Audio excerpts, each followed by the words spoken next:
This. Alrighty, so let's talk about this proposal then. So how do you want to do this? You want to walk top to bottom through the document? We could do that, yeah. Might be the easiest. Just give a little bit of an introduction for this. Yeah. So hey, thanks everybody for coming. We're gonna do a proposal for system device GPIO. So this API, the purpose of it is to allow .NET Core developers to use the GPIO pins of IoT devices. We started with like Raspberry Pi, Hummingbird, and Odroid, but the idea is to make it extensible enough so that we could add IoT devices later. We also wanted to make it multi-platform, so we wanted to work on Linux and Windows OSs running on the devices. We also wanted to make general enough so that the client, like the same code, can run on different devices just by switching the type of driver that you use, which we'll talk about in a sec. And we wanted to be performant. So basically, there's two main classes that the user will interact with, and we have some code samples in the proposal that we're gonna share. So can you scroll a bit, Emo? Absolutely. Let me just try to. Found your mouse? Yeah. So there's two basic classes. So it's the GPIO Controller class and the GPIO Pin class. The GPIO Controller class, you can think of it as an object factory class, which has several open methods that take different parameters. And this class will just basically give you whatever the controller is in that device, and it will use a driver in order to perform operations within those pins.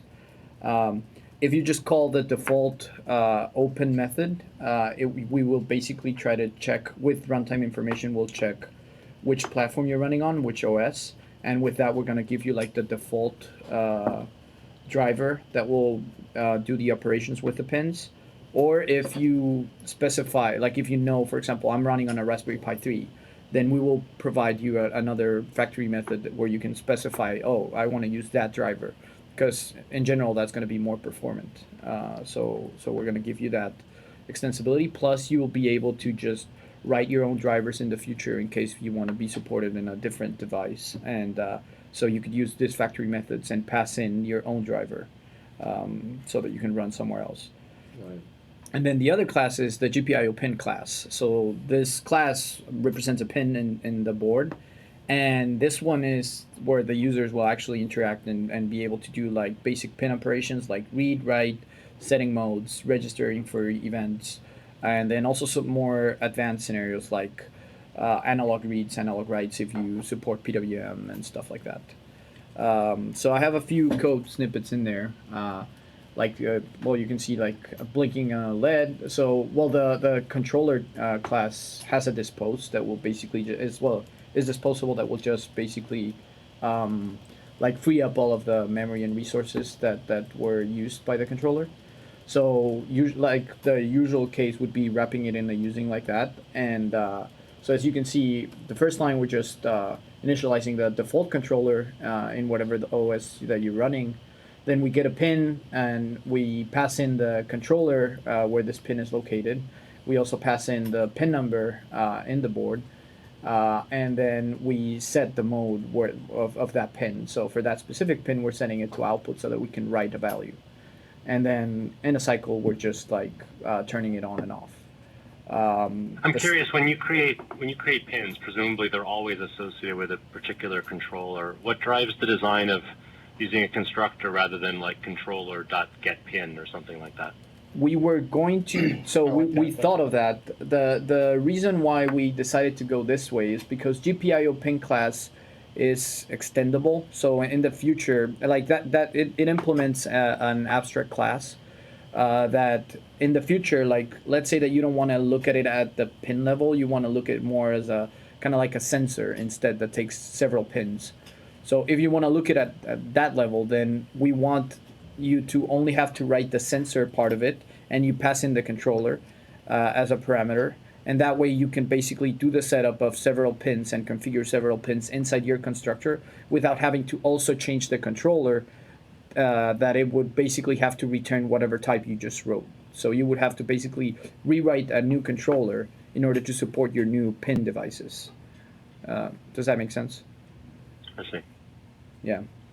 So yeah, because actually originally in the intern's design, it was controller dot get pin at location. But we just decided that this might be a little bit more extensible. When you provide a new driver, is it an extensibility of the controller, or is it something that the controller takes in? The controller, the open method, It'll take it it takes in it. the driver, We have okay. some examples later on. So yeah, the second example is just like another. It's a hello world, but this one we're setting another pin as well as input, and then we're just like reading the value and then writing it on the LED. So when the button is pressed, we will turn on the LED. When the button is released, we will turn off the LED. So there's no eventing. You basically are clearing. In this example, there's not. We have more examples. So if you scroll a little bit more, we also have some functionality in the LED to basically wait, kind of like synchronously wait for an event to be raised. So for this, you basically have to set whatever pin you have to set. Specify that you do want to enable racing events for this specific pin. Then you, in the notify filter, you basically said which type of events you want to get. So you could, for now, we just support like either falling or rising.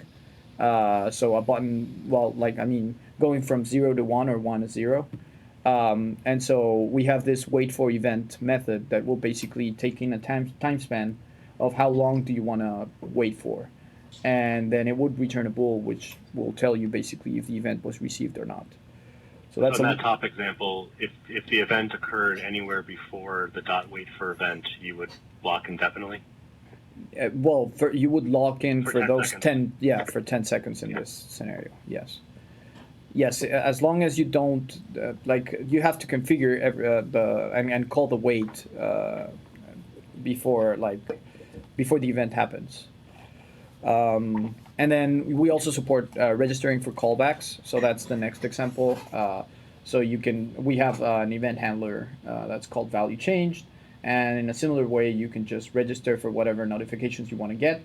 And then you can just specify which method you want to be called when the specific event reaches you. Does the enable? Sorry if I shouldn't be asking question. No, you should. You should. That's fine. Does the enable raising events actually configure something on the controller or the pin, or I'm wondering why that's necessary? It actually does. So, like for example, in the Raspberry Pi example, we actually go in and flip a register that will say, "Yes, I want to subscribe for events to be generated." And the thinking of this is, Python actually supports the same thing, which is you could basically use the notify filter to register for a few events, but then if you want to basically say, so I want to pause basically receiving events for a few moments, then what you could do is just set enable racing events to false. You won't get events, and then you can set it back to true whenever you're interested in getting events again. Is it, so that's something we can do automatically based on whether you call wait for event or whether you have one. Yeah, we could have one. Registered? We could have one method that would take care of all of that. Basically, take in as a parameter your filtering, and just automatically setting enable racing events to true. Or maybe notify further could have about a none, or something like that. Well, in Windows, it's enabled as soon as you subscribe to the event. Right. Yeah.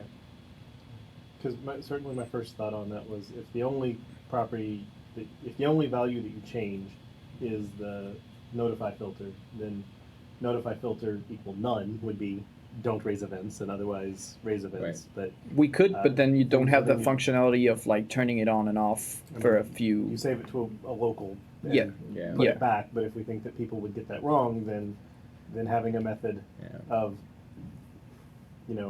listen for events which sets the filter and true, because we definitely don't want assigning one property to change the other, because that just confuses people.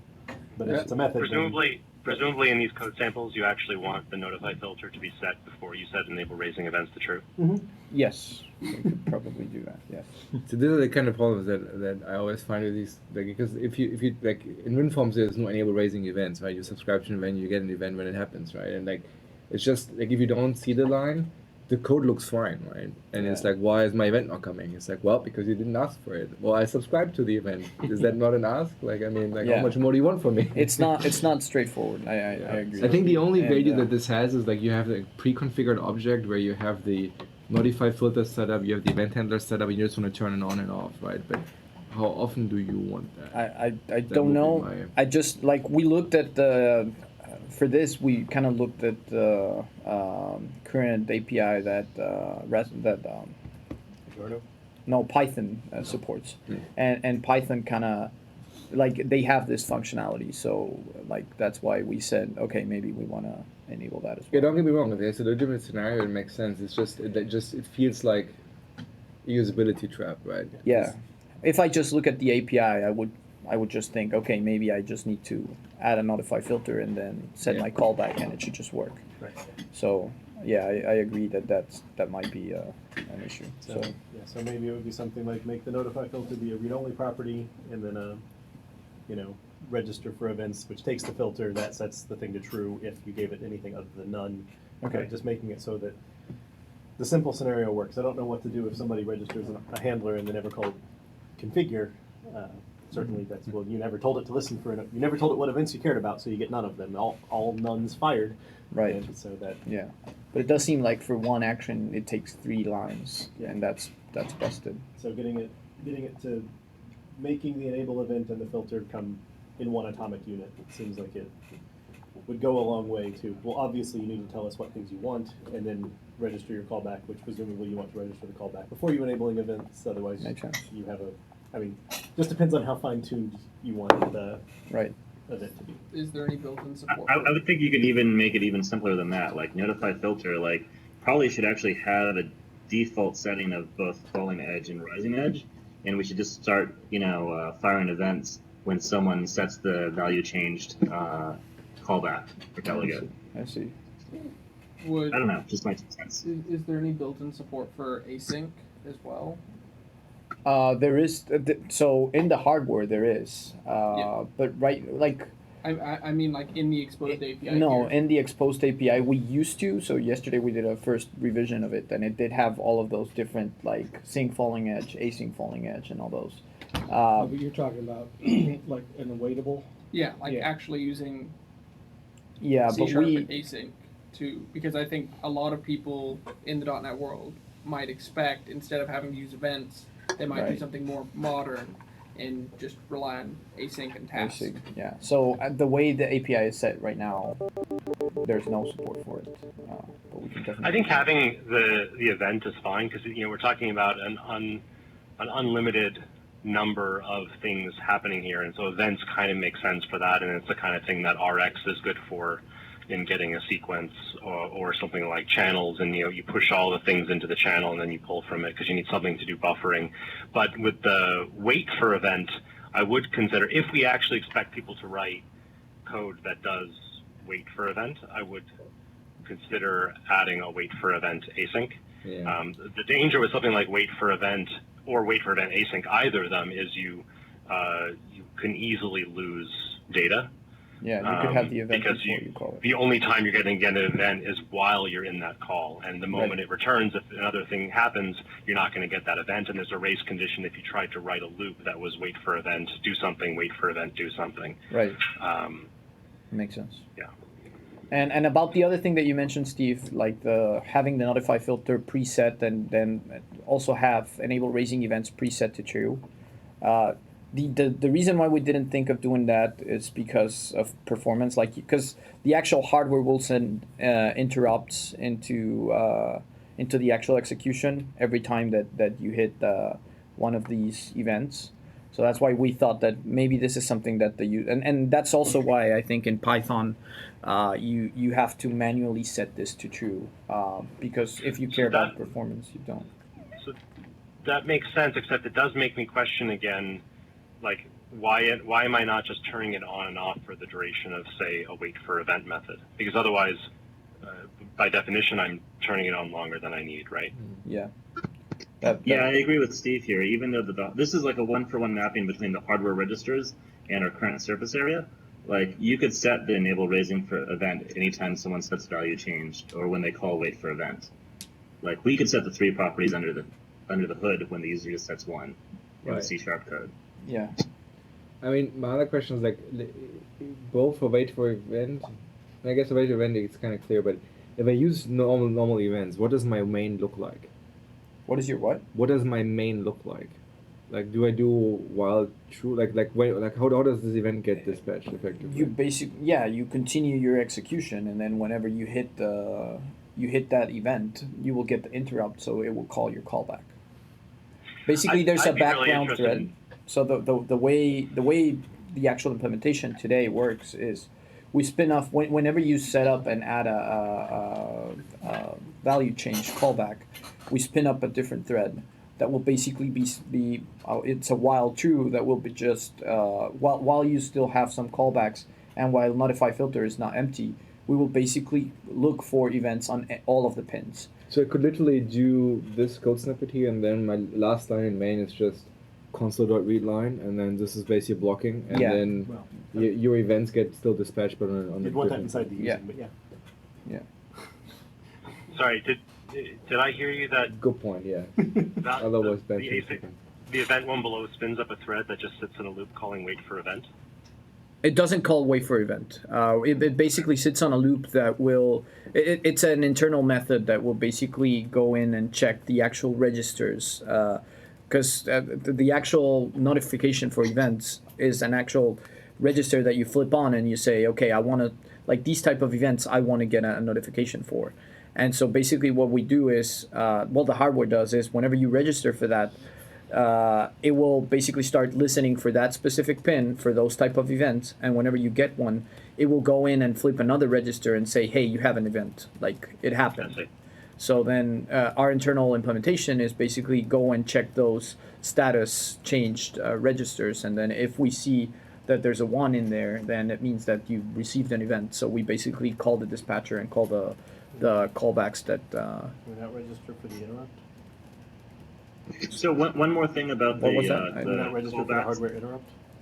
I'm not sure. Because No, so Jeremy, I can give you a little bit more data. So this is actually a lossy callback mechanism too. So like Joe said, it sets these bits in a register to 1, saying, hey, an event has happened, and there's a different register with the value. Yes. Then Joe's code then has to go and like I think he has to do like a 1's complement, or he has to do something. He writes back into the same register to tell the hardware like I've received it, and it's okay to write the next event there. Oh, right. So Yes.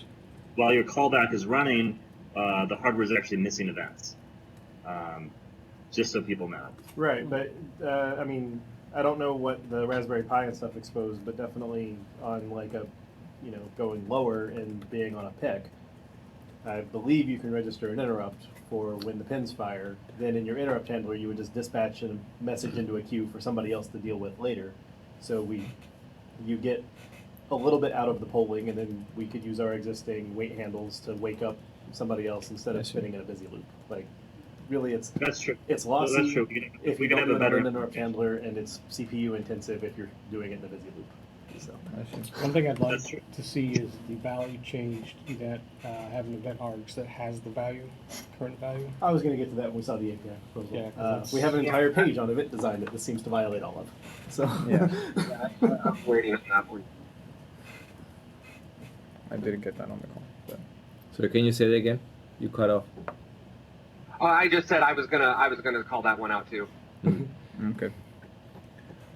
Right now, it's not. We don't have it in the event args, but we can add that definitely.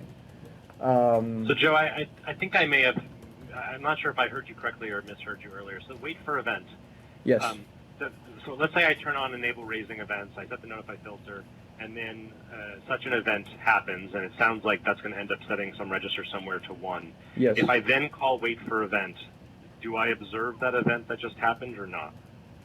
You would. Yes. You would I would, see. yeah, okay. You would see the register flipped because the hardware was actually already configured to start waiting for those events. I see. Okay. Yeah. Can you scroll down a little bit anymore? I can.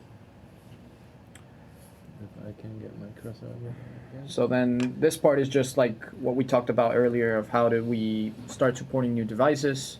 So here's the 3 different open methods that we have, the factory methods. first one takes an enum that is shipped internally. So that's like everything that we internally provide a driver for will be in that enum. So all you have to do is just this is actually what sorry for being late. I was walking to the room and somebody wanted to talk to me. okay. Was it important? Well, it was a joke, so No. So yes. So in here in the first factory method, we just take an enum.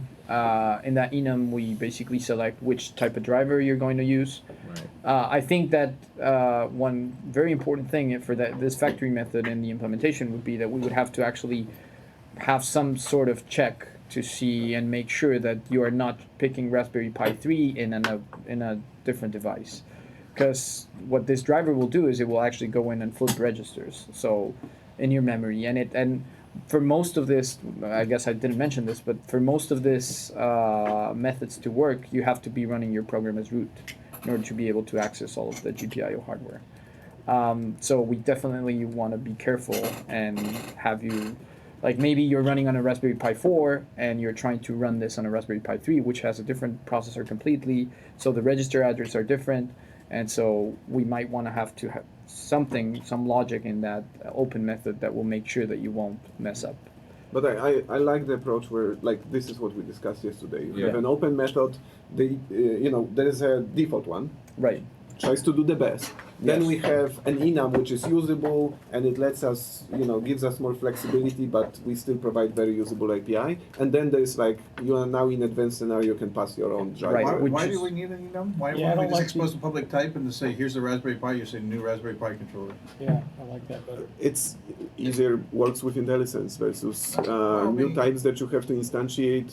I think it depends, so I would do it or not, depending how common we think that people will do it. Well, I one suspect versus the other. the third one here, which is no parameters, is going to be the most common. That's where everyone's going to Yes. start. And Yes. the next, And so then the next one is like, okay, new open controller. well, so driver. what is the percentage of scenarios where you would have to new up the new controller? Because if it's 1%, I would do the enum. If it's 70%, then maybe not. Well, couldn't you also just expose an open Raspberry Pi controller on the GPIO controller class? That way, for the explicit most supported ones. Instead of Yeah. Yeah, but Are there we're probably specific only things gonna have you a might- couple, like, Are there default specific systems. APIs you might want to have per driver kind? Like, would there be Raspberry Pi specific things you might want on a controller? In which case, you would want a Raspberry Pi controller API. In theory, we want the most part to be shared. We have actually kind of like a base class, GPIO driver class, and so this abstract class will basically has like the shell that every single driver will have to implement, because that's what the controller is going to be calling in order to perform operations, and same for the pin. But are there things that you can configure on that driver that you might want to have access to? If you passed in as an enum, you would never have access to the driver. Not really. itself. We discussed that yesterday. So basically, we discussed the possibility of what if we want to support Raspberry Pi 4 with the Raspberry Pi 3 driver? So all it takes is basically changing the register addresses. So passing in like a DTS file or something. I don't know. I don't see a bunch of I guess I don't see a big benefit in doing that. I think that it's going to be more complicated than just doing the parsing for all of that file, and because of the way the super specific way that the actual implementation of the registers is implemented, there's no guarantee that a new processor will be supported by just changing some addresses. That's true between Raspberry Pi 1 and 3. It's basically just changed the peripheral base address, shifted a few address, and it all works. But they could just basically change everything, and they could change where the clock is, or they can change how many bits does it take to configure the clock and stuff like that. So I think at that point you would just want to write a new driver. Even beyond trying to use one driver for the next version, a given driver version, isn't there any configurations at all that a driver might have here? Not the way we have base it. address or something weird, I don't know. Not the way we have it right now. I think though that that's an advantage of not using an enum. That's what I'm getting at. Yeah, is that way if a controller can provide that if it needs it. And if you don't do an enum, then people could provide NuGet packages that provide other drivers that you could Well, then that's the second use extended. overload. That's the Use second like one, yeah. You do support it. It's just a matter of whether or not you need both of them. Is what I'm like arguing. Yeah. Yeah, and I would say if almost everybody who's not fine with the default one will have to use the one that takes a driver, then we shouldn't do the enum. But That's if right. the enum will be like you either use the default or you use the enum, and the driver is like for like the Super the advanced very users. tail of the scenarios, then I would just do the enum because it adds enough value and will be basically very usable API for majority of customers. Yeah. Is there any cases where you would have to they would have to use the enum for Raspberry Pi? We're going to be able to detect it correctly, right? We should be able to detect So it. then I'm not sure even why it would We value that haven't at all. really Yeah, been so able to that's- detect it yet. We've seen other projects that do it with very hacky heuristics, and so we haven't used the same hacky heuristics in our library. So right now, most people would actually want to write that very first line as the project is implemented today with passing in the enum. But you'd want to use the last line, right? You'd want it to be just GPI controller.open, and it just knows what to do. Yes, but then like if we do that, like we could totally do like this hacks that Josh is mentioning, but it also it would also be that now GPIO controller open method will be like a whole bunch of like it will be super complex and it will be checking a bunch of processor information. Yeah, so actually we had some discussions about this, reliability of the default open. Like if it's really not reliable, we should actually consider not having it. Because we don't want to ship an API that, it's just for shooting yourself in the foot. It is reliable if we just use the default controller. So if we have this How well thing does the default controller work, though? If I call just the default open on my Raspberry Pi, does it work? it totally works. The difference is it's not performant. So the difference is instead of us handling registers directly, the Unix driver, for example, will instead use the file system to like do all of the pin operations, and that is it's similar across all Debian OSs, and it actually most Linux distros that support GPIO have the same layout. So then that's what we use instead. So today we're in the open with no parameters. However, if you use the default Yes. Unix driver, it's not just a performance thing; it's a feature capability set thing. So, for instance, you're not going to get hardware pulse width modulation. You're not going to get hardware support for SPI or I2C, which is in a later review. But So would we ever want people to use if the you're on last Raspberry one? Pi 3, you really need to say, "I'm on Raspberry Pi 3." Right. Would we ever want anybody to use the default open? It's for people like if you want to just flip an LED, or if you're on a board we don't support, that's the backup. If you want to do basic operations as well, like just reading and writing a LED, like Josh said, like turning on a So LED, reading a button. Are the drivers disposable? They are this. I think they are. Let me check. Should be probably. They should be.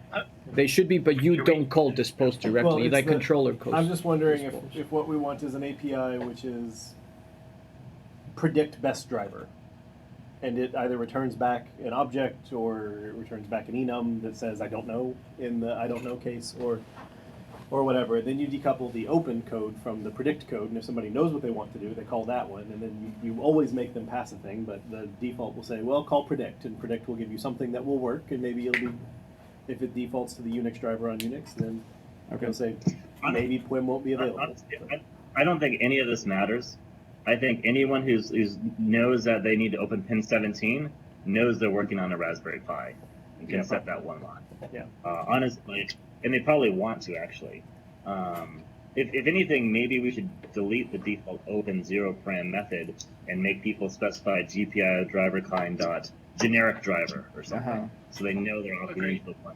Okay. Agreed. If it's not supposed to be like the default, 50% people should use the default, then we shouldn't have it. I don't think. Okay. If the default does something bad, Let me throw out another idea too. Is instead of an enum, have a static class with static properties for Raspberry Pi. Well, this is overload of That- open, yeah. just that open Raspberry Pi. That's where I was Yeah, asking, yeah. is it Yeah. disposable? And then the next question was gonna be, is it thread safe?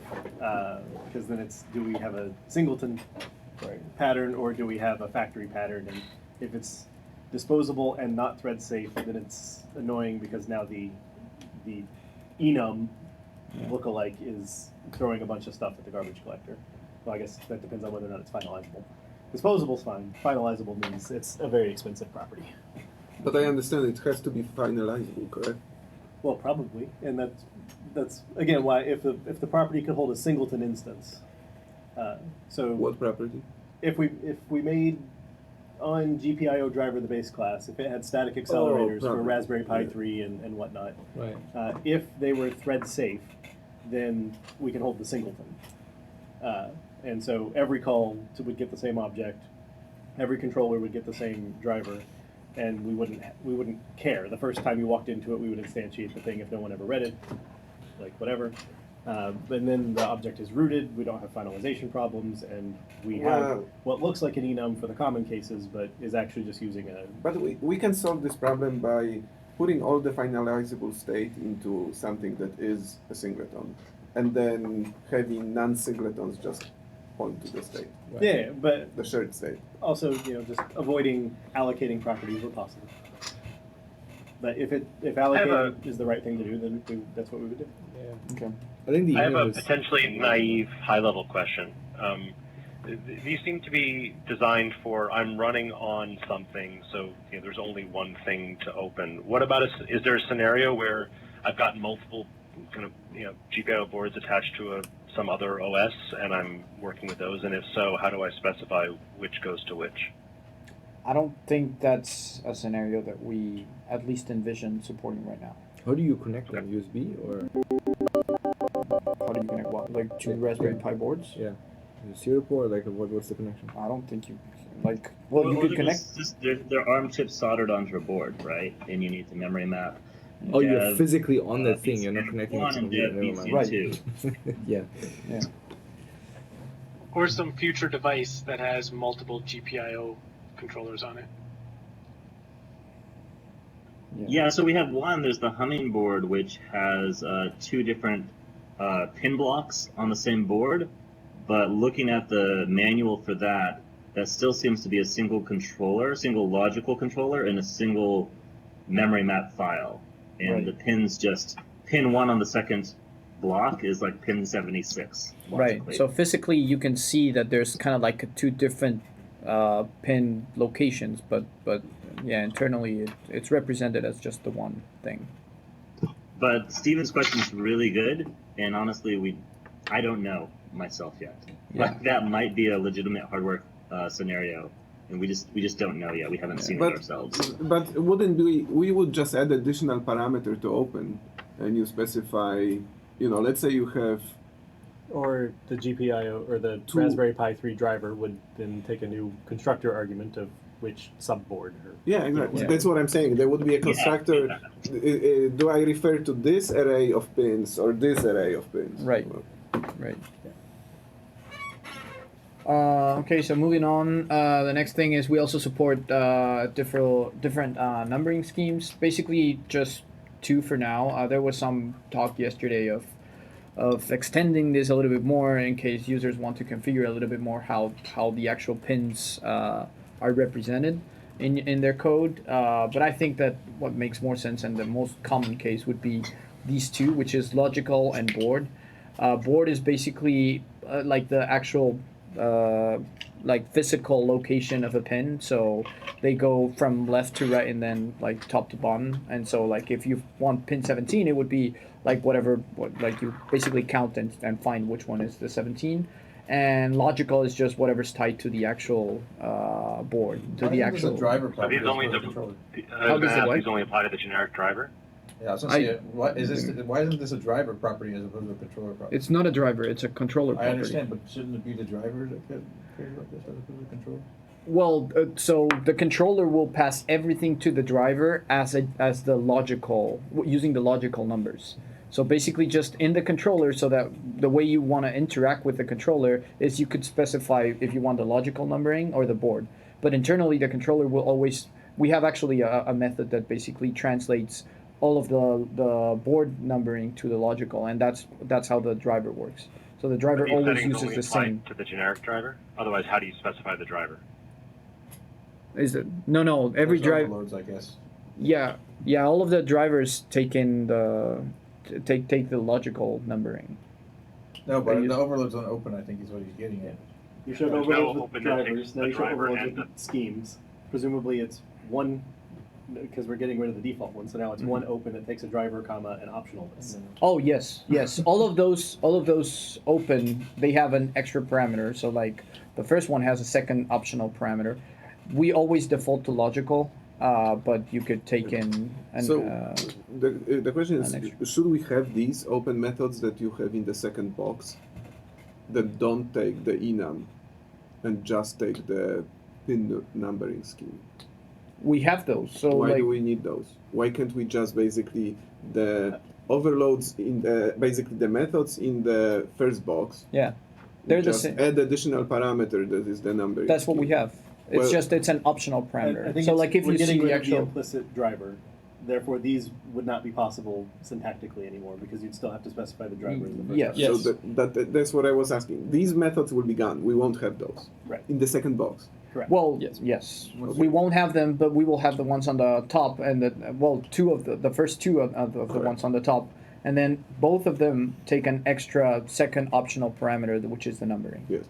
So in both of them, like in all three options above, we're just defaulting to logical, So- but you could optionally specify a new So one. I understand, and maybe it's that I've only ever done this at too low of a level. I understand I'm looking at the chip schematics and it says this is pin 11 and I see that's what I soldered my wire to. Yeah. So I'm going to pass the number 11. Yes. Is that logical or board? That's board. Okay, so Well, no, what is no, logical sorry. and how do I so, understand what So it you is? saw the pinout, like looking Yes. at the pinout. Oh no, that's logical. Well, That's- no, So what's board? I can depends. show you So- probably. Maybe that's board. I think So what board the is gist the, is, so say you have 40 pins, a bunch of them are like positive power, some are like reserve, some are grounds. Yeah. And so like pins 1, 2, 3, 4 might be power pins. And the fifth board pin might actually be logical pin 1. It's the only thing that's wired to pin 1 on the system on a chip. Right. So like for And example, that's also why the driver actually needs to be the thing that's going to do the translation. Because the GPI controller, like by definition, maybe Joe, you already said this, but the GPI controller, if it's extensible and you're going to be able to pass in my awesome GPIO driver, it won't know how to do the board to logical translation for things that we haven't hard coded yet. So what happens in the specific example that you mentioned, the board with first 3 pins being power or something? What happens if I pass pin numbering scheme board and pin 1? This is a power pin, That would have no mapping to a logical pin. That should fail. right. meaning it will throw an exception, correct? Yeah. When I create the controller, because I cannot control this pin. when you're seeing When pin you out, create the you pin. see this numbers, right? So this it will say like this is pin Yeah, 11. I create it. Physically, they're not pin. It's not pin 11. It's pin 9, right? But then the one that you would be using if you use the other number. Why can't that just be handled by having a constant or enum that says like GPIO 3 enum value or constant is 9, and then people who want to do it using logical, they just say Because that'll differ That's- the chip. Well, this is what I was going to say. Well, about I the mean, controller like- again. you've got your Raspberry Pi 3 pin, and so you just say, here's my, as part of your controller, you say Raspberry Pi pins, and then in that you can have 3.3 volt equals 1, and then when you say write pin, you just say Raspberry Pi pin G 3.3 volt. And then that provides a clean mapping without having to worry about logical versus board, and anyone can provide it for their own thing as well. I mean, that sounds even lower level. Like everything seems to be give me the right driver and I do the right work. So once any of these things take a Raspberry Pi pins .gpio 3. No, it just takes an int, and then a user can do the casting themselves if they want to do it otherwise. Yeah, the idea I had proposed was that pin numbering scheme would not be an enum, it would be a base class, and that would do the translation. So that way it was separate concern, so you could use it. For Is different- that translation consistent across drivers though? It seems like the I don't- It's each driver different. has to It's have their different. own. Yeah, it's every driver has their own. So why isn't this a property on the driver then? I'm still not confused. On the controller, because the actual implementation of the, like, for example, translation of this numbering is the controller calling on its driver and say translate this. Yes, but I mean, so it's this is just a pass through straight to the driver then, right? It's not, the controller can't do any translation itself. That's true. We just made it a property on the controller because if you see on the usage of the API is we don't want you to touch the driver. Yeah, so in the case where you're using the enum, I can imagine, yes, you take this because we're just passing it through. But on the case where you have a controller, I wouldn't expect this option to be even present because you just configured on the controller. I mean, the driver. The driver. Yeah. Right. So at best, I would expect it to be A property on the driver. If we go back to, instead of an enum having just static accelerator properties, that the Raspberry Pi 3 would be the logical, and if you want to do pin, you would say new Raspberry Pi 3 controller, or sorry, new Raspberry Pi 3 driver, use pin config true, or use board numbering true. This scheme. So it would be like our UTF-8 encoding of do you want the bomb? Okay. Though UTF-8 shouldn't allow a bomb because UTF-8 by definition has no bomb.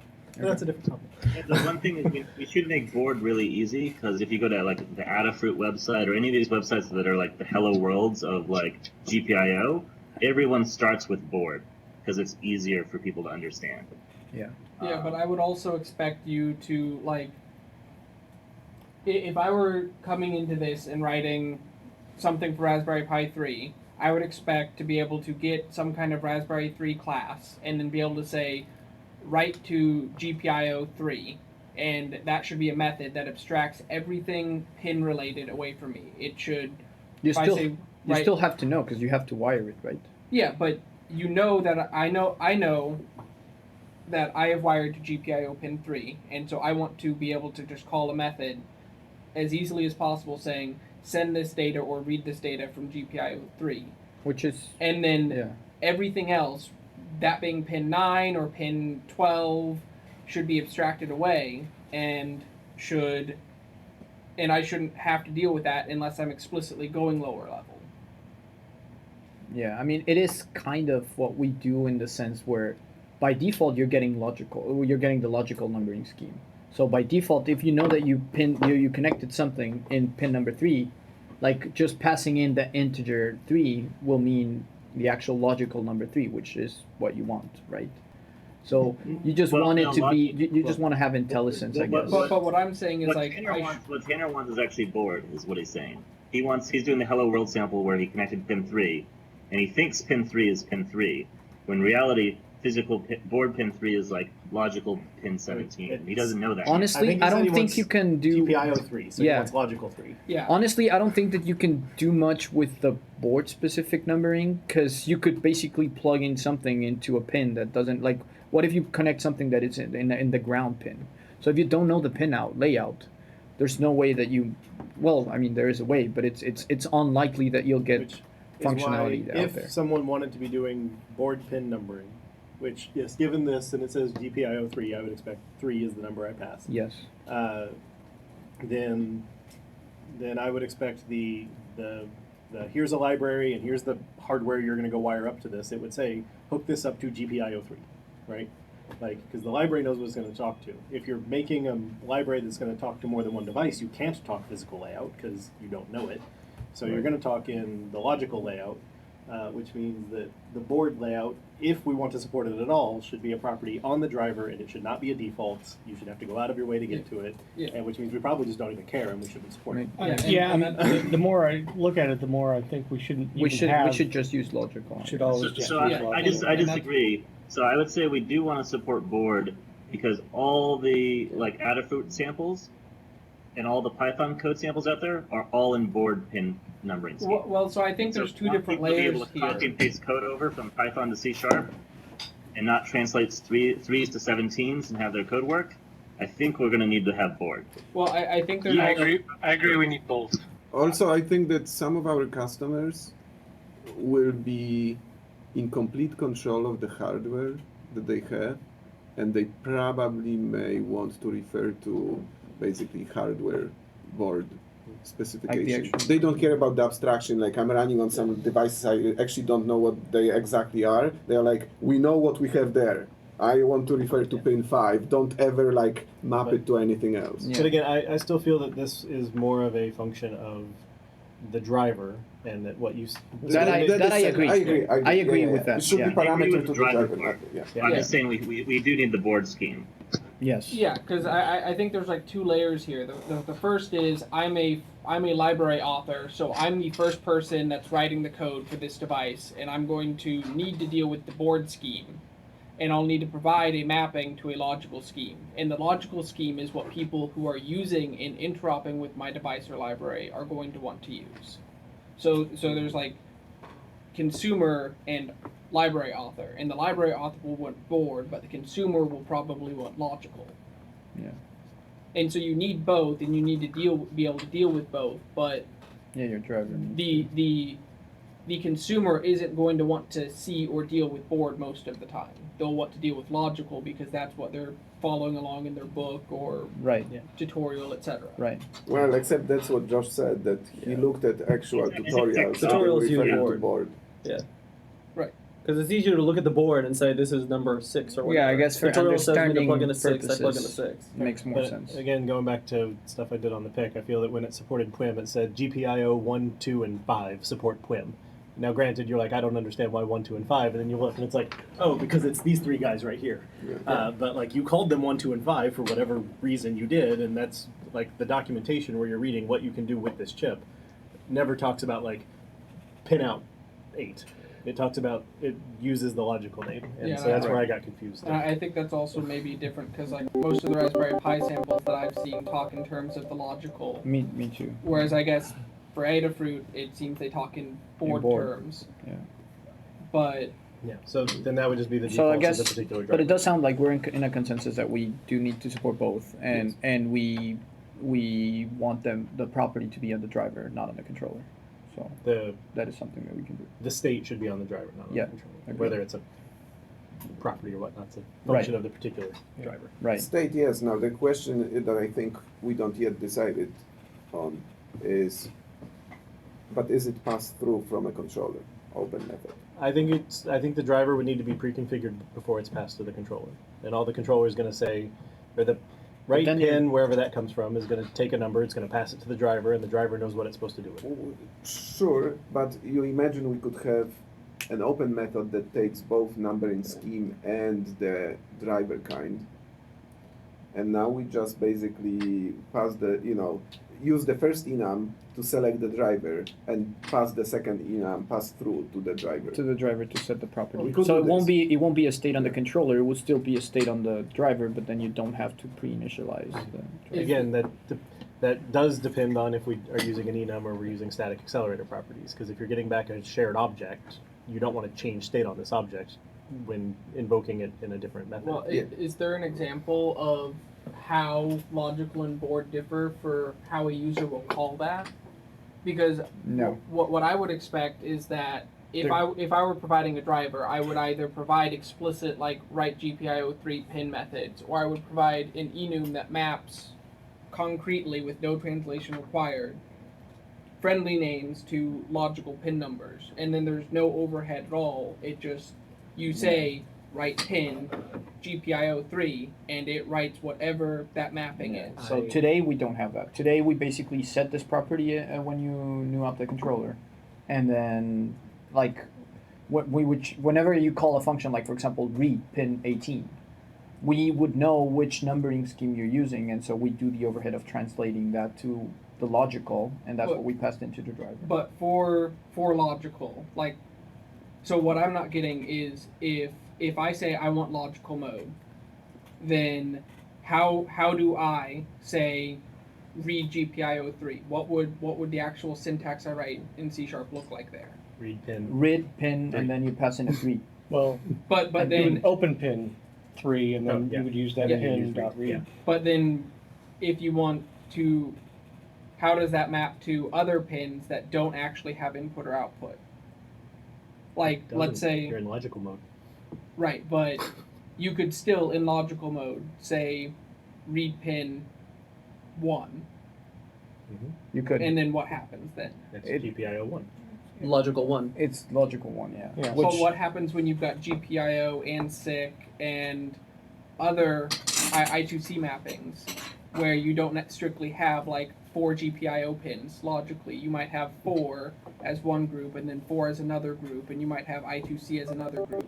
Because Raspberry Pi has that, for example, where you've got multiple input-output pins that are different logical groups, and so you don't necessarily have a logical mapping that says read pin 6. So I2C and SPI, like multi-pin operations, that's apart from this. It's gonna be 2 different classes. So right now we're talking about like on a pin level kind of thing. So SPI and I2C, which well, as you can see, like that's something that will come in a further and in the next iteration of the review. That's gonna take care of those kind of things. So it would have to basically take care of translating multiple pins into the whatever numbering you need them. Yeah, the Windows driver or the layer basically will throw an exception if you're trying to open a pin that's being used. It's already used for a SPI or I2C Right. function. And then email if you want to scroll down. Well, I mean, it's just kind of like a carcass of the actual API. So the interesting things in here would probably be, the controller class and the pin class would be the most interesting ones. So for this one, we agree. Like as you see that all the 3 open methods did take like a numbering, an optional numbering that would default to. Switch to this one here because then we can actually add comments in the tool. We also have to So yeah, definitely we get on the controller the 2 ises. Yeah. The wrong Yeah. casing. Casing. So why do we need a separate type for the connection? Sorry, I think we touched on it last time. That yesterday, Connection but is like the pin. The connection is a pin, and it will be extendable so that What do you mean it's like a pin? We still have a type called pin. it extends a GPIO connection. So think of it as a kind of like an abstraction, so that in the future we can basically create new classes for new sensors that represent. But I see GPIO connection has a property called pins. So how can it be a pin? Because it could be several, like think of it like, for example, I don't know, an SPI sensor. That one is not only the one pin, right? You need like 4 pins or 3 pins. Therefore, GPI connection is not a pin. That one connection is consuming 3 pins. So Right. It's telling you that it's consuming these particular pins. Right. It's a dictionary of like pins in different modes, basically. So I would say in general you can always add an abstraction later, right? You can always, you can make GPIO pin derive object, and in the future if you need something else, you can make it extend GPIO connection that you add later, right? You can always insert a base class. Right? Is there a real need for enumerating the open connections? No, not today. And today the only class that we have is GPIO pin, of course, but like we thought of it more of kind of like an extensibility point for the future if we wanted to support new sensors. But again, why would you?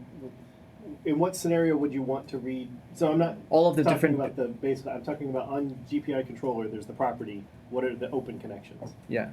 This is a. Now we have all sorts of questions of what is the thread safety model on this particularly because eventing is involved now, and so what is the behavior of this, and then why would anyone ever call this? Imagine so like the idea behind it was especially for like the dispose or closal pins, we have to kind of keep a state of what do we have to clean, what are the things that we have to unexport and stuff like that. So that's why we had the open connections enumerable in there. Also, like in the case where you knew up a pin inside a controller, you got the object, but then you didn't pass it around to a different function and you only passed in the controller, for example.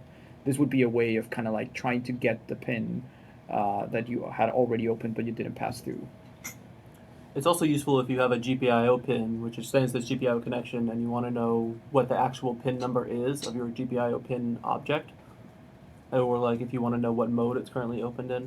But I mean, you you have that because you have the pin object, which extends the connection, which has all this information. I'm asking why Yes. you would want to do the enumerate. Yeah, it's. I'm curious what the scenario is of enumerating. I am the only program running on this chip. Who else has stolen the GPIO pins? Right. uh, Yeah, if you want to remember the pin, you remember the pin, right? I mean, Yeah. you store it somewhere.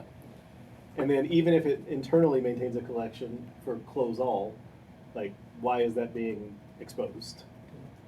This is just what is the user scenario of this method? And when I instantiate I get that, yeah. I get two controllers.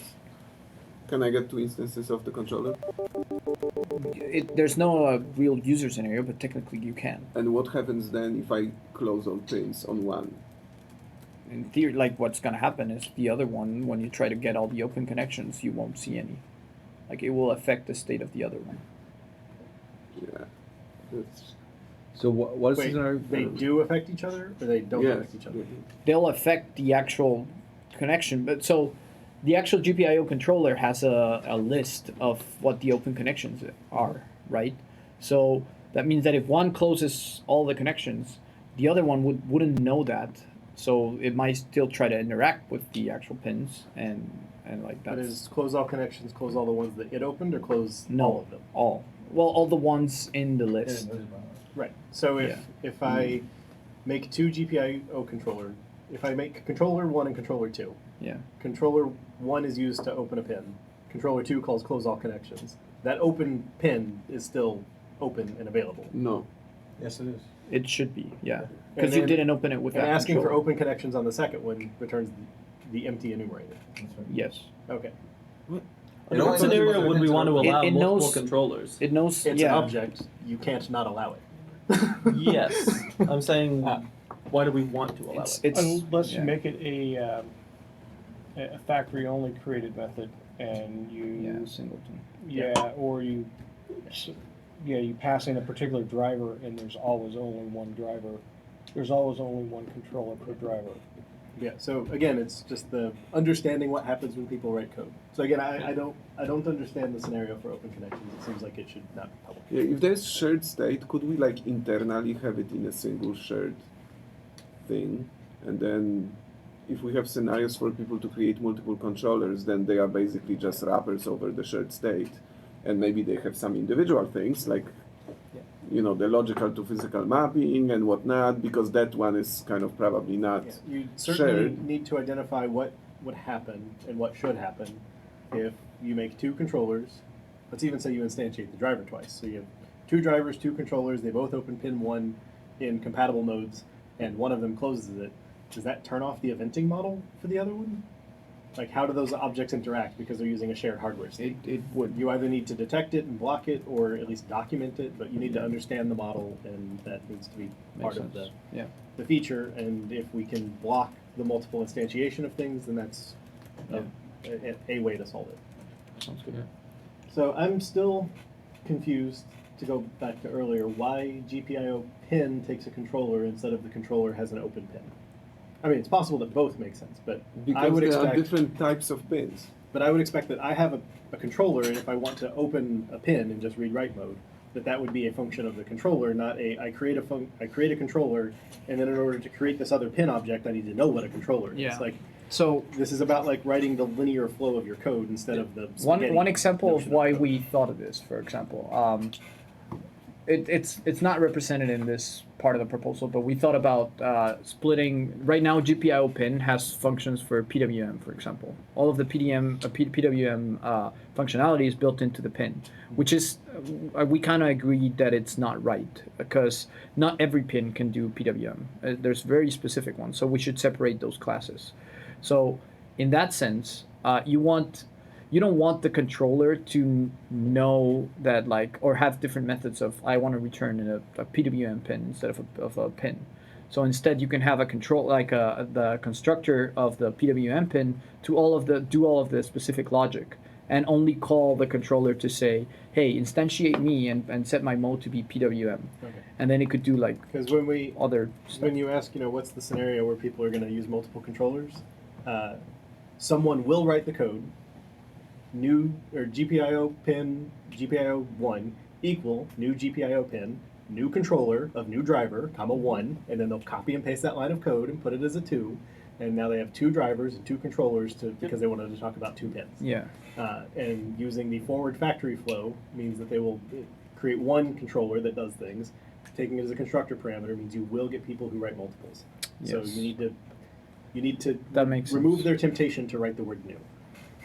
Or Yeah, as I said, I'm along the lines of open pin on controller because I'm coming from the Windows API, Right. and that's how. And it's maybe done there. things like PWM get a little different and get a little more complicated, but the I want to read and write directly to a pin feels like a primitive on the well, controller. but okay, we could solve the. So I agree with you about the problems that the current design may have, but I think we can solve it in different ways. Not necessarily throw away the idea of having multiple pin types, because I think it depends how different the APIs are, and I can imagine they may get even more different over time, and we may end up being in a situation where the main type, ultimately, the main type that developers will be interacting with is the pin. Okay, yeah. So you want the API to be nice for the main type, not for like the plumbing. Like I deal now with boards and hardware and connections. The pin should be really nice API, and the only way to accomplish it, even today, forget about the future, is to have different types. Right, but I'm concerned if that the pin's disposable, but that's the one you want to work with, but that needs a disposable context for the controller, which possibly needs a disposable context for the driver, so you write a bunch of usings to get to the code you like.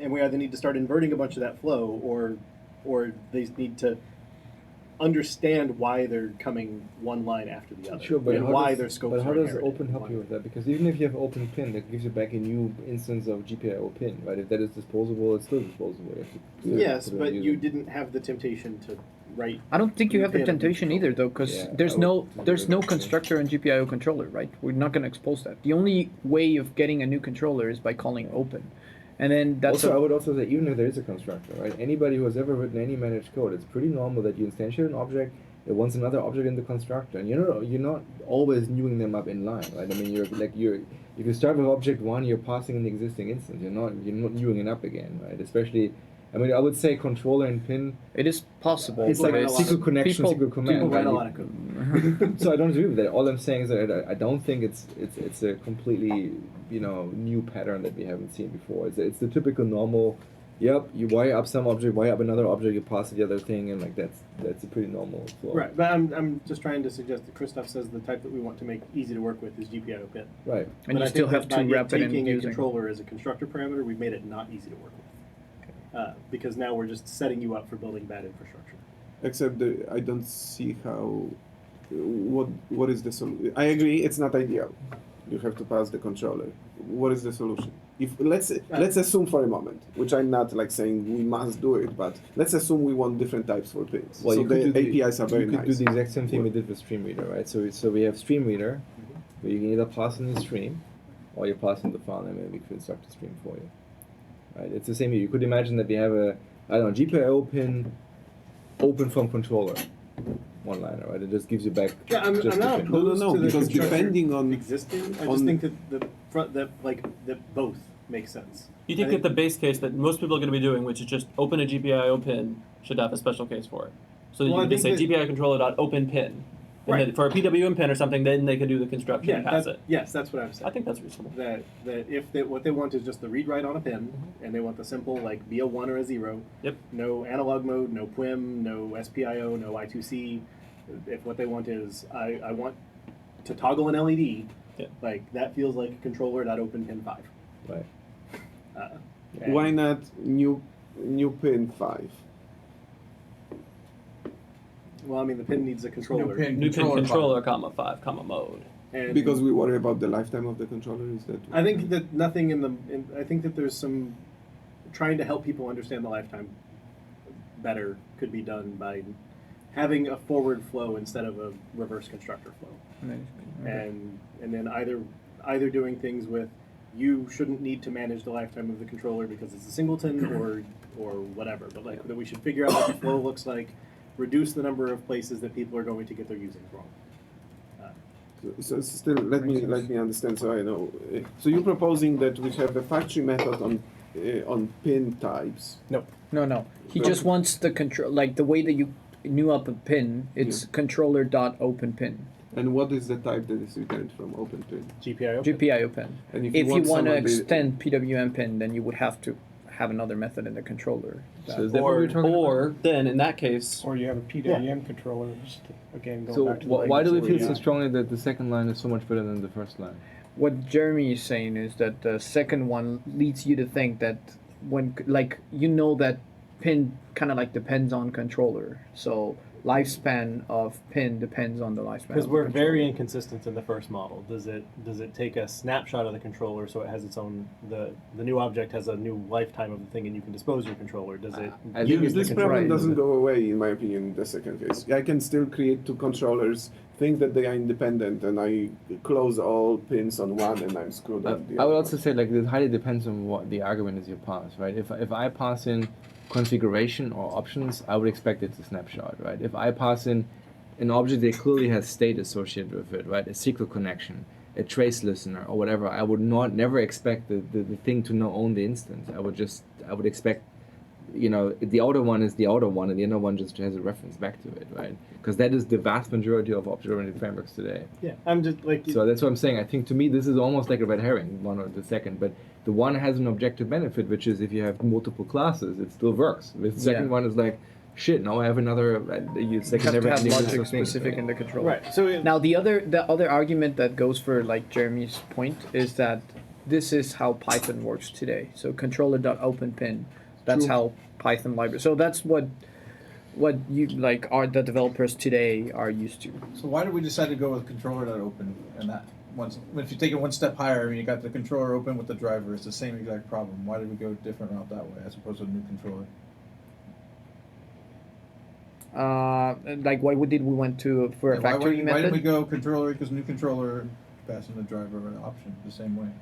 We got an inconsistency between some are static open, some are constructor opens. That's fair. That's and again, because yesterday we actually had the new controller. There's a but reason then for it, and that is the enum. we wanted the Right. factory Can still be method passed for as the a constructor enum. parameter. No, because there's no one. Oh, you're saying just for the controller, Yeah. and then we Yeah. create a driver for you. Yeah. You're right. I think you're right. If the Yeah, so direction's a driver, you could do it. Yeah. I guess part of it is just the whole model here feels inconsistent in how you're supposed to create the things. Yeah, you static open the controller. But if the you had pins your you own have to driver, new you up. nude it. Yeah. If you want a pin, you're newing that and passing in the thing that you static control. constructed in the middle, and so it's Makes sense. just sort of a forward flow, understanding the flow and understanding how do we, if somebody wants to talk about a GPIO pin for as long as they want to talk about the pin, can we make them where they shouldn't talk about the controller, but we're not sending something to the finalizer? So understanding lifetime semantics, maybe changing thing to add ref, release ref, like just trying to understand what the flow should be. Yeah. So to put it in, what Christoph said, pick the type people are supposed to work with, make sure it's easy to work with that, and try and eliminate the amount of infrastructure that goes along with it and the amount of places that people will get scopes wrong, particularly with regard to the dispose pattern. Okay.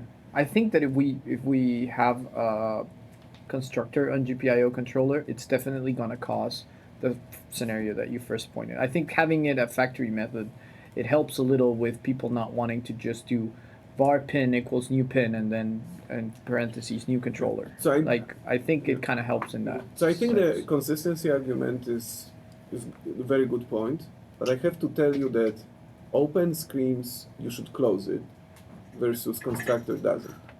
Yeah, Well, to me, that in open- Windows, it's GPIO controller.getDefault, and that's the only Yeah. one you got. The only time you It's wouldn't a use the single factors if you want to instance. reuse the same controller. In my mind, you're going to basically return the same instance. Well, plus another so in my opinion, very strong reason to use a factory is if you want to hide the concrete types. So imagine that we didn't expose the concrete types ever. Factories allow you to basically just have an abstraction, and the user doesn't even know that there are some They're using a Raspberry Pi concrete controller. implementations underneath. You just pass parameters or enums. Given that we That implies that the are type exposing that we give is extensible. given that we're gonna have multiple controllers Controllers, yes. types, or no? Oh no, multiple controllers, no, multiple drivers, but not multiple controllers. But drivers gonna be public anyway. We want to make them public. We Why don't want to multiple hide them, or do we? We don't have to make them public. Like right now, the addressing scheme is part of the controller. So when somebody wants to switch from logical to No, it's part of the pin, driver. Well, We just yeah, pass it but- through the controller.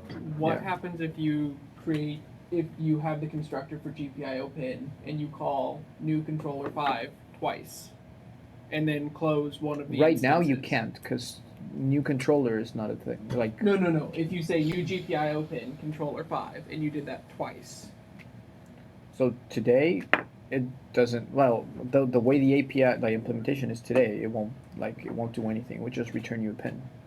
So then when you dispose the second one, it killed the first one. which seems like Yes. you've got two separate Right. references that So- both control the same instance. I don't think that the implementation is I far think in which case- from I think complete. there's Like just it was just a made lot for, of ownership semantics, especially because at the end of the day, you're talking about owning you've shared taken ownership resource. of this piece of hardware. Yeah, since the actual hardware is like shared, it seems like having controller.open, in which case you can logically return the same underlying instance of the pin. But that's what I was Seems saying. better. Whether it's a factory method or a constructor, we can implement the same semantics.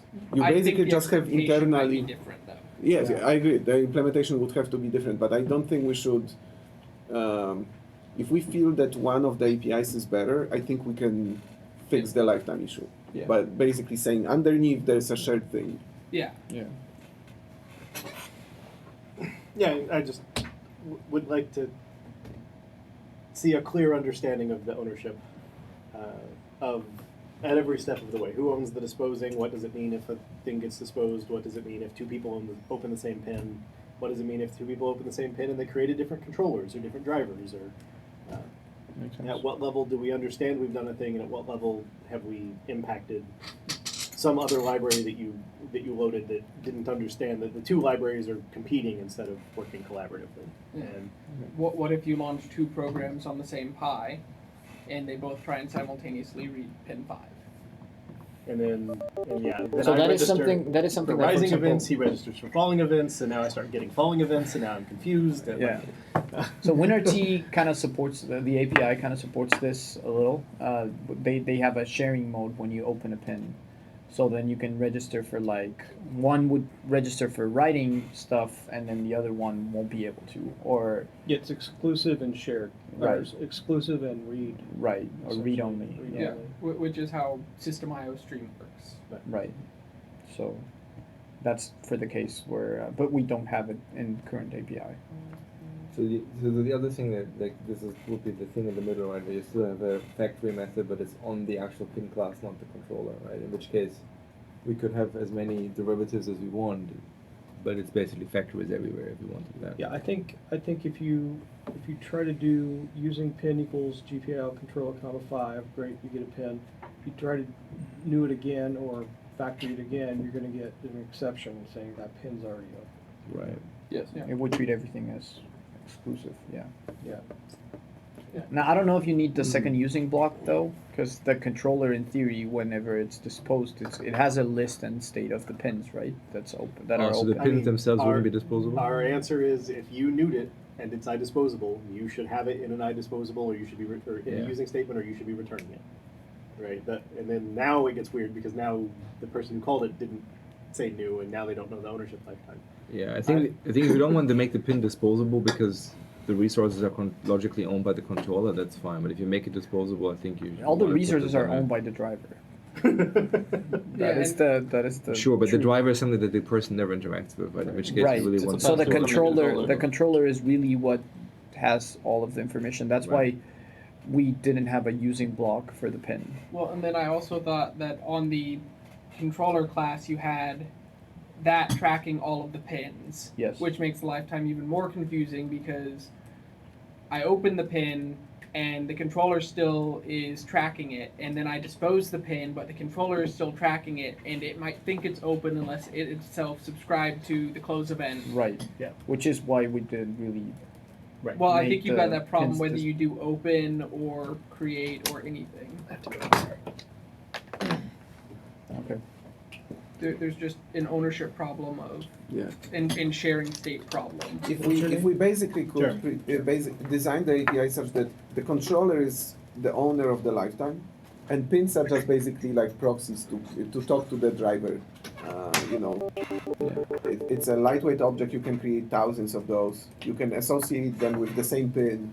If you call, you know, on one and off on the other one a second later, it's gonna be off. Yeah, the problem is, what if you set one as input and then try to do the other one as output? It only supports one mode at the time and stuff. So like, It could be an error saying you already opened this pin for output. Open and try When open. But those are like details. I don't have an opinion, but I do think that one thing that would be worth doing is communicating very crisply. The controller is the owner of the lifetime. The other things are kind of like, you know. you could even not make helpers. this possible. Yeah. Controller owns lifetimes. Driver does the talking to the pins. Yeah. And Pins are just for like Yeah. interaction. Controller with should it. be shared in mine too, and we shouldn't allow more than one controller, honestly. It should just be the same. So the thing. So I was thinking about this. It would make it even more explicit. The problem with it is, what should libraries do? Let's say a library wants to do something with the pins. You can still get the controller. Controller open twice will give you the same controller back.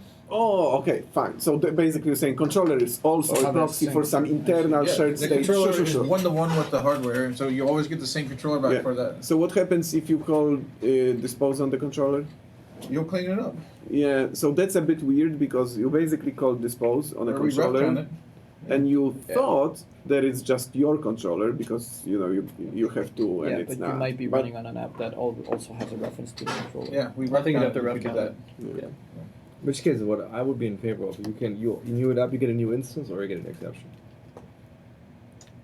It's like how you open a file, right? If you open a file twice, yep, sorry, second guy loses. Well, so then again, But then library libraries have a owners, bit of a you're problem. busted, No, right? the same The with libraries file don't have a names. problem. Same with It- file names. I mean, if you do an exclusive read on a file, the first guy wins, right? The second guy gets an exception. Now, what he's saying is that the second try of newing up a controller would fail. No, but you're not going to keep the controller. If you're using your code samples, you're not going to keep the controller open that long. So you're going to do it for a code block, and then it's closed, and then somebody else is going to get open it and you can do it. Work with it.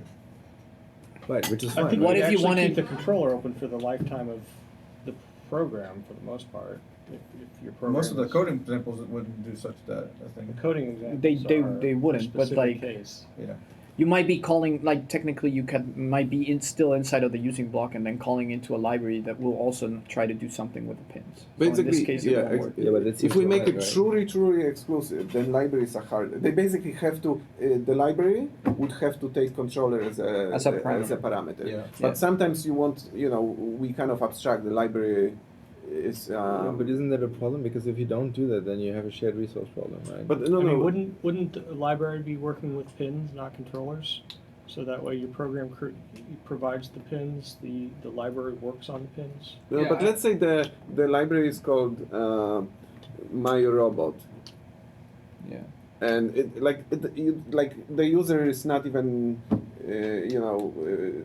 shouldn't even worry about pins. Yeah. Like they don't even know that there are some pins. As far as they are concerned, there's a robot, and you can move forward, turn left, and right. Yeah. Why do you now suddenly want some pins as a parameter to No, but instantiate that a still robot? works. It just Well, means that when you new up the robot, deep in the bowels of the robot, somebody does, controller.open and then Right, but that means that's inside the library code, right? which is fine, right? Yeah. Like, But that would serve- what if you're calling that from an app that is already inside a using block of a Yeah, controller? but that to me is the same thing as if two people open the same file. You have to answer the question: what happens if one guy reads, one writes, one writes, one reads? Like it's a shared resource at this point. If you do It's a the fundamental approach that problem Wes that- wants, that- whereas there's only one thing, like No, the then you have- library no, would then get you- the same thing. No, then right? you have the dispose problem because who owns the resource now? Who gets to close it? Why? So I think. And then you still have the problem of like, two people open the pin, one guy reads, one guy writes. Like, do you want that? Like, that might not work either, right? I think most of the time you're going to write your program, and that's going to run on the board, Mm-hmm. which itself has a microcontroller that allows you to connect to other devices. And when you have a complete thing, that's more like your device. So my robot would be a device that itself has a microcontroller and multiple sensors attached to the controller. Right. And so your device is going to be the library that the user interacts with, which itself talks to the controller and sensors separately and abstracts that away. Right. So most people won't be interacting with the controller, they'll be interacting with the device as a whole. That's what I'm saying. You would new up a robot, you would call move left, move right, and you never see a controller Except ever, if right? you want to do other stuff in your app with pins as well. Well, and Like if aside you from have that, two robots. aside from that, the Right. robot's going to need to know what pins. What if because you have- It's not going to know. If the robot how is it's a wired, motor how it's- and you have two attached to your drive, to your Pi, and you Sure. use two Well, instances but of imagine that there's some standard hardware. Somebody actually built a robot device, They can actually and now figure created a library so you can write programs and control the robot. Well, so there's a library called robot, and it knows that it needs to control pins 1 and 5. Well, there's a separate library that is lights, and it uses pins 8 and 7, and you can turn on lights and turn off lights. Now, you don't want in the Surface API of these two types or two libraries To have to to pass have in anything to do with controller or pins. pin. It's just the robots and lights and speaker or something. Technically, you still have to know. Well, You still have to pass in pins because you're plugging the thing into. no. It's a standard hardware, and the library is specific to this hardware. Right, but So you don't have need to pass any pins. You'll have no. you'll have to plug in the hardware into your Pi, right? Eventually, so you'll need to know where did you plug No, it. it's pre-built. I bought You're the saying, like, robot. imagine not You're running running the Pi Toys on R all I bought robots. it in Toys R Us. I see. I bought it in Toys R Us. Now I I see. have a library that wants to even abstract that there are any pins. I see. Well, in this If, case, so I think if that's the case, I would say probably the lights library takes the robot as an argument, and the robot is a property called controller, something that this guy can access.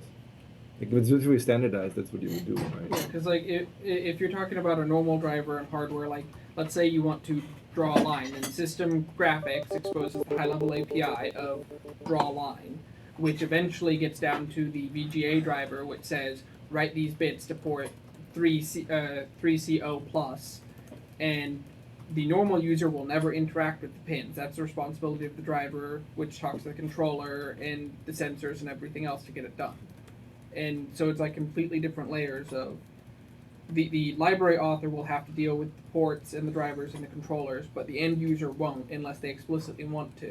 And Yes. there's backdoors to get to that I if you agree. really want to. Now, if I the see. controllers cannot be instantiated multiple times, these libraries for controlling lights on this robot and the wheels cannot be independent.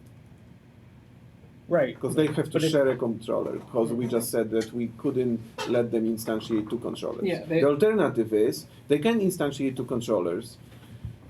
The app needs to know not to close one prematurely. Right. Well, I think that's where you have the driver, which is responsible for sharing state between the different sensors attached to the single controller. Right. But you have two drivers, right? Not necessarily. It depends on how you're exposing it. Like you might have a high level driver that has multiple lower level. Like VGA is a single device that allows you to control the entire video output of the device, but you've got multiple different ports, pins, and other sensors attached to that allow more complex things. So you've got a high level driver that sits on top of lower level ones and does the coordination between them, the sharing the state, etc. And you kind of have to have the same thing because at the end of the day you have one physical object that is shared. And so you have to have something that manages that. And that's going to be the responsibility of the driver author to share that. And then propagate it upwards through the stack to make sure that if two people call at the high level, that it's properly serialized. And Yeah. So separate. those are the two models. Like analogy that Imo used is the file, correct? You can basically one way we could go is equivalent to no shared access to the file. Yeah. The other one is shared access, and now those high-level libraries need to somehow, through some back channel, know when you write, when you read. They need to synchronize. They need to do the right thing, not close the file handle if it's not cloned, and so on and so on. Well, I guess Both of these have pros and cons. I think like, but the same applies to like files, right? Like, I mean, shared reading is usually fine, right? Like, there's no problem if you have If five nobody people. writes. Well, that's what I'm saying. If you open the file exclusively with sharing for reading, anybody can read the file. Nobody can open the file for write. No problem, right? So if anybody just opens pins for reading, like detecting button presses, Yeah, if a library is just seems fine, right? I think there's also a little bit of a difference in layering there because, like the file I/O stuff, it supports shared reading and writing. Right. Because it sits on top of the file I/O driver, which Right. sits on top of the disk driver, which actually controls everything going through USB or SATA or IDE, etc. Right. I mean, that's basically what I'm saying. Like, if we want to do an exclusive model or a shared model, then it would be nice similar to files where you can basically at the very high level say what is your mode, right? And then, yep, if you ask for the wrong mode, we block it. If you ask for compatible modes, it's fine. I think what's bad is if you let both people succeed and then it's like, yep, if somebody writes and somebody reads at the same time, it might just be a bad thing. Like, we'll find out when nothing works anymore. And then provide an analyzer to help tell people don't do this. Yeah. Or tell the community they can provide an analyzer that says don't do this. I'm not sure you would write the analyzer though, because with Chris's example, right, if you have like a robot library and lights library, you don't see the controller. Like deep in the bowels of these guys, one guy news it up, one other guy news it up, and I'm just the guy in main composing two components. Like, there's nothing Well, that can no. help me. Imagine that you're not even composing, using either this one or that one. It would just work.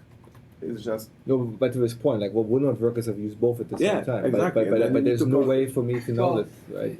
You can two sensors can share the same controller as long as they're not sharing pins. And if they are sharing pins, they have to have another controller that separates the which place the pins go to.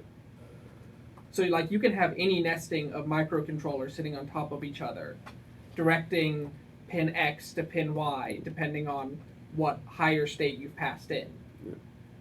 So, but at the end of the day, you always have one controller that two devices can't simultaneously try and do the same pin at the same time too. And if you do, then things break. So for going back to how we design it, I would suggest that we try to get as close as possible to reality without getting too hacky. Like if we just cannot do something, cannot enforce some like, let's say we don't even have I don't know whether we can read the information, is the pin open or not? Well, we cannot implement in APIs something that is completely corresponds to reality. They just open new pins and then maybe it fails at some point. But if we have the information, we should design it such that they cannot basically do things that don't correspond to the physical world. Makes sense.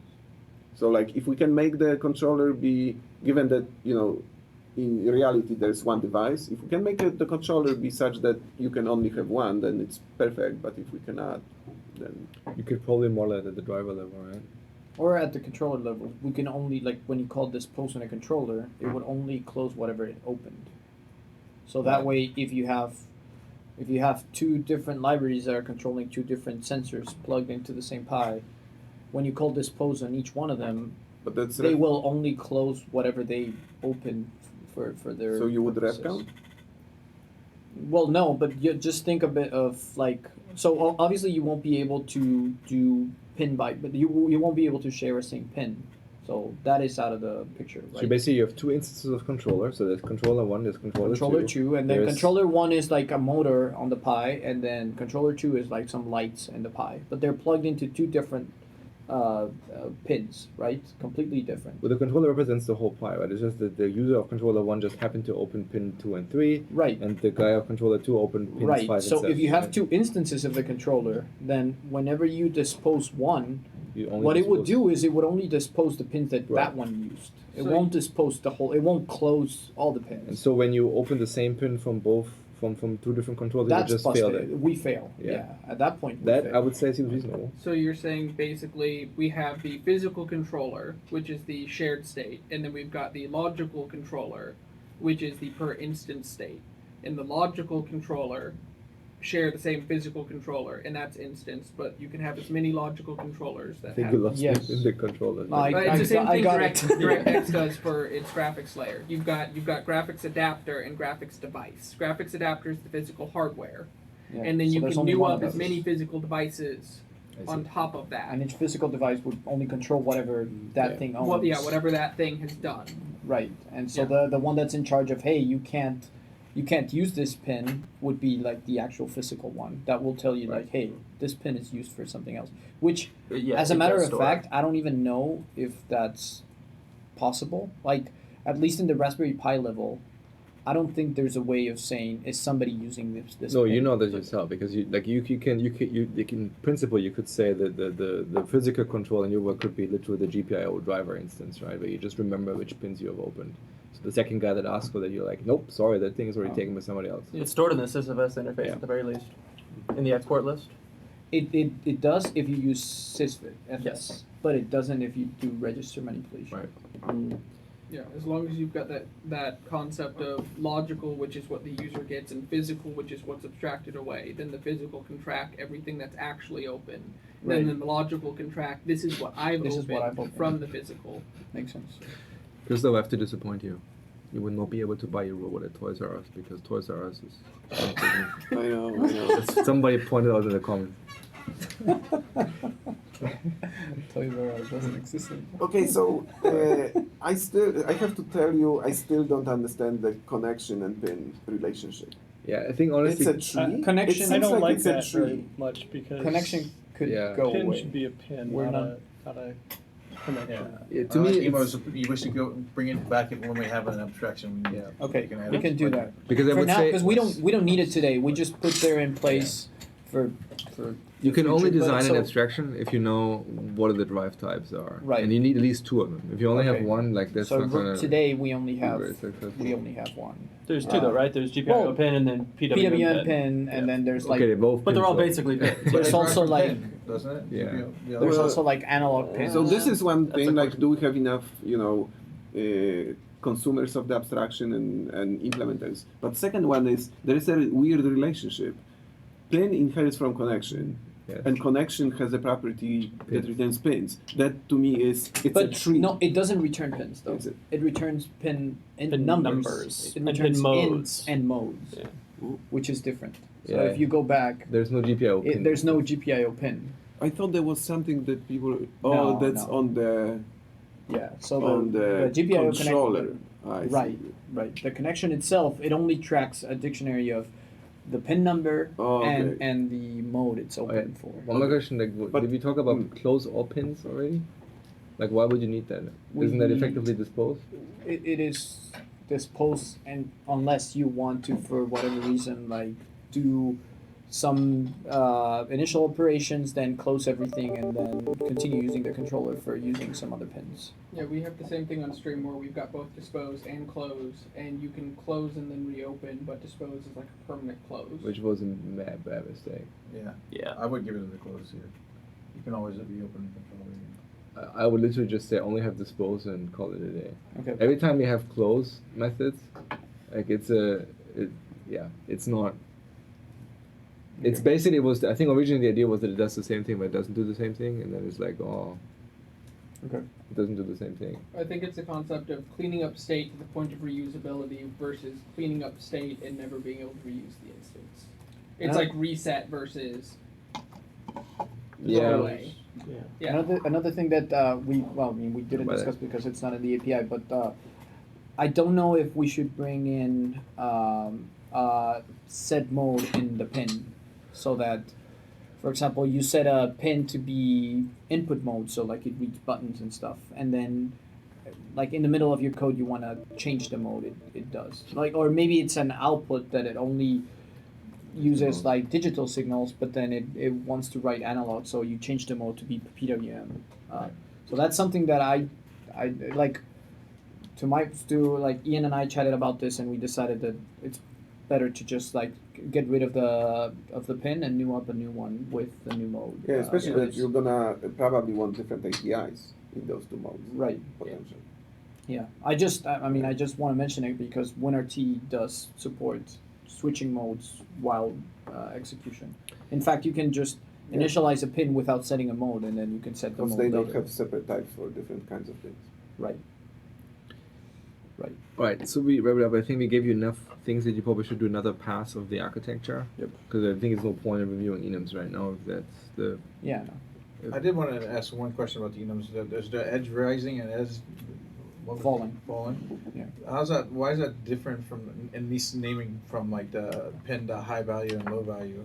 It seems like there should be some connection between like there's constants. I mean, we use the hardware names. So like the actual, if you go to the specs, it's called rising, falling.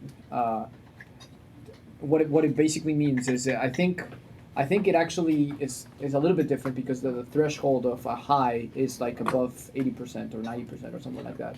Whereas a rising would count if you have a reading of less than 40% and then it increases to like 60%. So then I can read the pin twice and potentially get the same value even though I got an event that says it's rising? Yes. Yeah. Yes.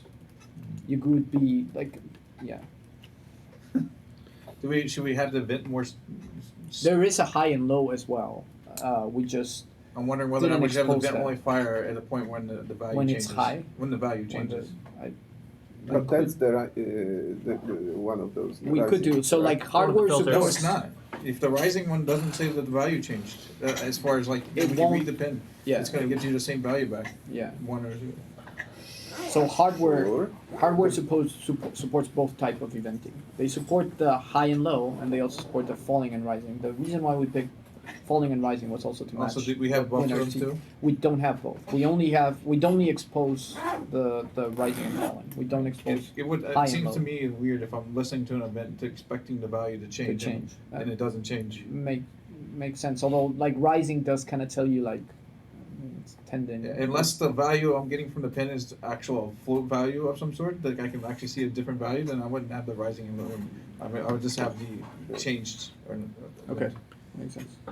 All right. I mean, this is related to what we discussed yesterday Yes. briefly, which is if you have an operating system, these small like timing things are completely irrelevant. Like whether it's rising or it's up, it's not very relevant Right, for 'cause then a you're running program running on an OS. On an OS, and It's then only timing relevant is to wrong. microcontrollers. Okay, that makes sense. All right, I think we're done for today. Thanks, guys, online, and then see you next week.